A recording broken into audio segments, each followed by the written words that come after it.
ازيكم يا اصحابي؟ فرحانه قوي نكون مع بعض في برنامج نور فيا. نور فيا هتكون رحله جميله هنمشي فيها مع بعض. في الرحله دي انا نفسي من كل قلبي وبصلي انه ما يكونش ايماننا بالرب يسوع المسيح مجرد ايمان علشان انا اتولدت مسيحي او علشان بابا وماما مسيحيين، لكن ايماني بالرب يسوع المسيح مبني على اني انا الرب يسوع منور في عقلي ومفهمني الايمان ده، في نفس الوقت منور قلبي ومخليني أصدق فيه وأختبره بشكل حقيقي، وكمان منور في حياتي وسلوكي وتصرفاتي، فنعيش حقيقي أولاد وبنات للنور.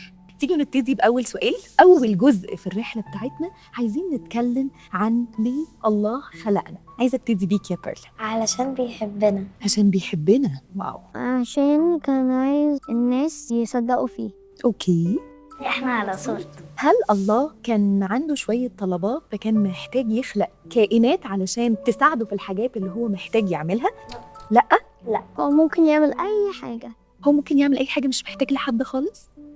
طيب تفتكروا ربنا شايفنا إزاي؟ ربنا شايفك إزاي يا بيرل؟